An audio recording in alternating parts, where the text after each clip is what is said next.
दारिद्र्यानं फार पिडला होता. त्याची बायको शेजारणीच्या घरी एके दिवशी बसायला गेली. आपल्या गरिबीचं गाणं गायलं. शेजारणीनं तिला शुक्रवारचं व्रत सांगितलं. ती म्हणाली, बाई बाई, शुक्रवारचं व्रत कर.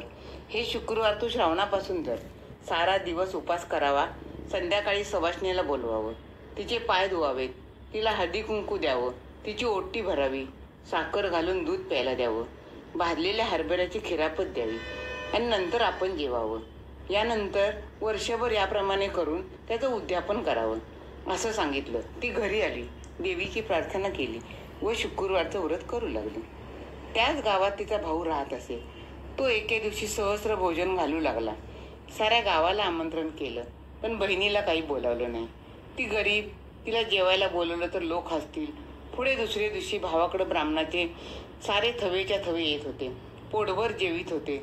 बहिणीने विचार केला, आपला भाऊ सहस्र भोजन घालतो आहे. बोलावणं करायला विसरला असेल तर आपल्या भावाच्या घरी जायला काही हरकत नाही असा मनात विचार केला. सोवळं नेसली, बरोबर मुलांना घेतलं आणि भावाच्या घरी गेली. पुष्कळ पानं मांडली होती. एका पानावर जाऊन बसली. शेजारच्या मुलांना बसवलं. सर्व पानं भरली. सारं वाढणं झालं तेव्हा तिच्या भावानं तूप वाढायला घेतलं. वाढता वाढता तिच्या पानाशी आला. ती खाली मान घालून बसली होती. तिला हाक मारली, ताई ताई, तुला वस्त्र नाही, पात्र नाही, दाग नाही आणि दागिना नाही. तुझ्याकडे पाहून सगळे लोक मला हसतात. त्यामुळे मी तुला काही जेवायला बोलवलं नाही. आज तू जेवायला आलीस ते आलीस. उद्या काही येऊ नको असं सांगून तो पुढे गेला. ती तशीच जेवली. हिरमुसलं तोंड केलं. मुलांना घेऊन घरी आली. दुसऱ्या दिवशी मुलं म्हणू लागली, आई आई, मामाकडे जेवायला चल. बहिणीने विचार केला, कसा झाला तरी आपला भाऊच आहे. बोलला म्हणून काय झालं? आपली गरिबी आहे तर आपल्याला ऐकून घेतलंच पाहिजे. आजचा दिवस आपला बाहेर पडला तितकाच आपला फायदा झाला असं म्हणून त्याही दिवशी भावाकडे जेवायला गेली. भाऊ तूप वाढता वाढता तिच्या पानाशी आला. ती खाली मान घालून बसली होती. भावानं तिला हाक मारली, ताई ताई, भिकारडी ती भिकारडी आणि सांगितलेलं ऐकत नाही. तू जेवायला येऊ नको म्हणून काल सांगितलं. आज आपली डुकरीणीसारखी पोरं घेऊन आलीस. तुला लाज कशी नाही वाटली? आज आलीस तर आलीस, उद्या आलीस तर तुला हात धरून घालवून देईन. तिनं ते मुकाट्याने ऐकून घेतलं. जेवून उठली, चालती झाली. पुन्हा तिसऱ्या दिवशी जेवायला गेली.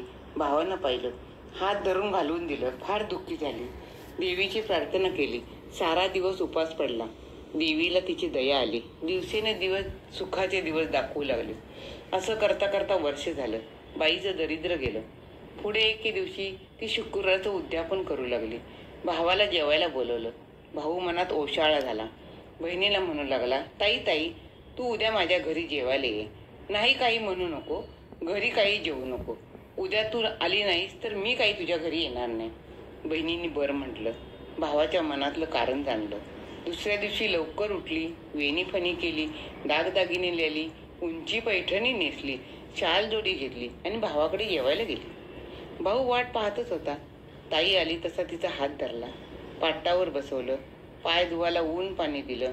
पाय कपडा दिला. इतक्यात जेवणाची पानं वाढली. ताईचं पान आपल्या शेजारी मांडलं. भाऊ जेवायला बसला. ताईनं आपली सुटुटी काढून बसल्या पाठीत भाऊ पाहू लागला. मनात कल्पना केली, शाल जोडीनं तिला उकडत असेल म्हणून तिने काढीत असेल. बसल्या पाठीत ठेवू लागली. भावानं विचार केला, जड झाले असतील म्हणून काढीत असेल.